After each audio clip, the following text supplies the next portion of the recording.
नमस्कार साथियों, स्वागत है फिर से आपका आपके अपने YouTube channel helping hand by PK पर। साथियों, आज की वीडियो आपके 12,500 तक की सेविंग कर सकती है, आपके पैसे बचा सकती है, आपका टैक्स बचा सकती है। तो आज की वीडियो आपके लिए बेहद जरूरी है। आप चाहे नौकरी पेशा हैं, चाहे पेंशनर हैं, चाहे बिजनेसमैन हैं, तो कैसे आप अपनी थोड़ी सी अमाउंट अगर आप डोनेट कर देंगे तो 12,500 रुपए तक का टैक्स आप बचा सकते हैं। डिटेल में हम आपको बताएंगे।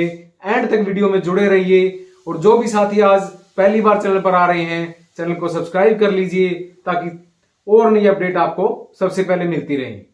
तो साथियों, शुरुआत करते हैं। इनकम टैक्स जो आप भरते हैं, आपकी जो भी इनकम है, चाहे वो सैलरी से हो या पेंशन से हो, 80C में जो आप 1.5 लाख रुपए तक की छूट ले देते हैं, वो तो आपको पता ही होगा कि आप सुकन्या में अगर इन्वेस्ट करते हैं, अगर आपकी बेटी है तो 1.5 लाख रुपए तक की आप वहां बचत ले सकते हैं। आप पीपीएफ में जमा कर सकते हैं, आप कोई पॉलिसी ले सकते हैं, लाइफ इंश्योरेंस कोई पॉलिसी ले सकते हैं, कोई टर्म प्लान का प्रीमियम पे कर सकते हैं। इसके अलावा एक टैक्स सेविंग एफडी भी आप बना सकते हैं। 5 साल की जो एफडी बनेगी वो टूटेगी नहीं 5 साल से पहले तक। तो टैक्स सेवर एफडी बनाकर भी आप 1.5 लाख तक की तो छूट 80C में इस तरह से डिफरेंट ऑप्शंस में इन्वेस्ट करके आप ले सकते हैं। इसके अलावा बात करते हैं साथियों 80D की। 80D में आप 25,000 रुपए तक की अगर आपकी कोई हेल्थ पॉलिसी का आप प्रीमियम पे करते हैं, आजकल सभी काफी अवेयर हो गए हैं, हेल्थ पॉलिसी लगभग हर घर में हर आदमी करवा ही लेता है। तो 25,000 रुपए तक की हेल्थ पॉलिसी का प्रीमियम का आपको टैक्स में रिबेट मिलेगी 80D के अंदर। इसके अलावा अगर यह पॉलिसी भी आपने नहीं करवा रखी, हेल्थ पॉलिसी भी, फिर भी 5,000 रुपए तक की तो आप डिडक्शन 80D में ले सकते हैं। आप अपने खर्चे दिखाकर, हेल्थ एक्सपेंसेस दिखाकर, वो सीए अपने आप दिखा देते हैं। आप 5,000 रुपए तक की जो टैक्स डिडक्शन है 80D में, इसका फायदा जरूर उठाइए। 80C हो गया, 80D हो गया। अब बात करते हैं साथियों 80E की। अगर आपके बच्चों ने एजुकेशन लोन आपने ले रखा है बच्चों की हायर एजुकेशन के लिए, तो जो भी इंटरेस्ट आप एजुकेशन लोन पे बच्चों की भरते हैं, उस एजुकेशन लोन की इंटरेस्ट की अमाउंट आप डिडक्शन ले सकते हैं 80E में। आप कंफ्यूजन मत होइए। 80C में आपको 1.5 लाख तक की मिल गई, 80D में आपको 25,000 रुपए तक का हेल्थ पॉलिसी का प्रीमियम मिल जाएगा। हेल्थ पॉलिसी प्रीमियम नहीं है तो 5,000 रुपए का आप हेल्थ एक्सपेंसेस दिखा के छूट ले लीजिए। और 80E में अगर बच्चों के लिए एजुकेशन लोन आपने ले रखा है तो 80E में आप उसकी डिडक्शन, जो आप ब्याज भरते हैं बैंक में, उस ब्याज की डिडक्शन आप ले सकते हैं, रिबेट आप ले सकते हैं आपका इनकम टैक्स फाइल करते हुए। और इसके लिए आपको एक सर्टिफिकेट लेना होगा। बैंक वाले आपको इंटरेस्ट सर्टिफिकेट आपको इश्यू कर देते हैं। वो इंटरेस्ट सर्टिफिकेट आप सीए को दे दीजिए तो आपकी उस अमाउंट में से रिबेट मिल जाएगी। साथियों, इतना करने के बाद भी 80C, 80D, 80E सारी छूट लेने के बाद भी फिर भी अगर आपका टैक्स 5 लाख से ज्यादा बन जाता है, अब है पते की बात। 5 लाख से मान लिया आपका टैक्स 1,000 रुपए, 5 लाख 1,000 रुपए भी अगर आपकी ग्रोस इनकम बन जाती है इतनी डिडक्शन के बाद भी, तो सिर्फ आपको 1,000 रुपए की वजह से 12,500 रुपए का टैक्स गवर्नमेंट को पे करना पड़ेगा। तो अब मैं बताता हूं कि कैसे आप 12,500 रुपए अपने बचा सकते हैं एक छोटी सी डोनेशन करके।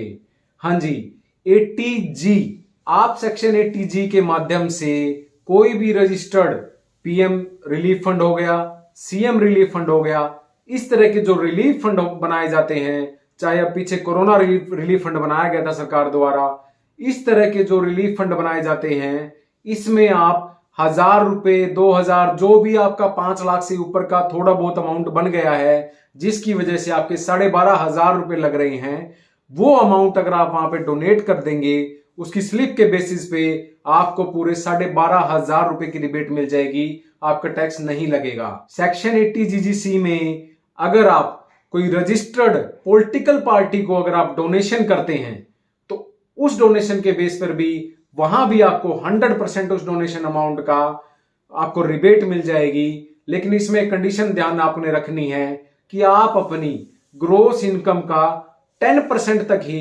इसमें डोनेट कर सकते हैं 80 GGC में किसी रजिस्टर्ड पॉलिटिकल पार्टी को, तो आपकी इनकम जितनी भी हो उसका 10% तक आप किसी पॉलिटिकल पार्टी को डोनेट करके भी आप अपने, मान लीजिए आपका 5,03,000 रुपए अगर आपकी एनुअल ग्रॉस इनकम बन जाती है, तो ऊपर के सिर्फ 3,000 रुपए भी अगर आप पॉलिटिकल पार्टी को डोनेट कर देंगे, फिर भी आपको 12,500 रुपए का जो फायदा होगा, तो 9,500 रुपए का तो नेट मुनाफा आपको होगा ही होगा।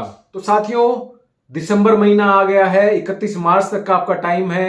अपनी असेसमेंट आप कर लीजिए, कितनी आपकी इनकम है, आपकी सैलरी से कितनी है, पेंशन से कितनी है, अदर सोर्सेज से कितनी है, जैसी जितनी भी आपकी इनकम बनती है, जो जो मैंने आपको इन्वेस्टमेंट के तरीके बताए हैं उनमें पैसा इन्वेस्ट कीजिए। स्पेशली जो आपके 5 लाख से ऊपर का जो अमाउंट बन रहा है उसको डोनेशन के माध्यम से डोनेट करके आप 12,500 रुपए तक का अपना टैक्स बचा सकते हैं। साथियों, जानकारी के अभाव में हमें पता ही नहीं होता कि हम कहां कहां छूट ले सकते हैं। हमें मेडिकल एक्सपेंसेस का नहीं पता होता। कई बार हमें अपनी टैक्स सेविंग एफडी हम बनवा लेते हैं, लेकिन हमें जरूरत ही नहीं होती कि उसे हमें 1 साल बाद तोड़ानी है, तो आप उसको 5 साल की एफडी में भी कन्वर्ट करा सकते हैं। मान लीजिए आपने 50,000 रुपए की एफडी बनवा ली और फिर अगले 5 साल के लिए एफडी बना ली, अगर आपको पैसे की जरूरत नहीं है तो। इसी तरह आपने सेम नेक्स्ट ईयर कर लिया, तो 5 साल तक आपने 5 एफडी बनवाई, उसके बाद तो आपको कुछ भी करने की जरूरत नहीं है, वो ऑटोमेटिक रोटेट होती रहेगी।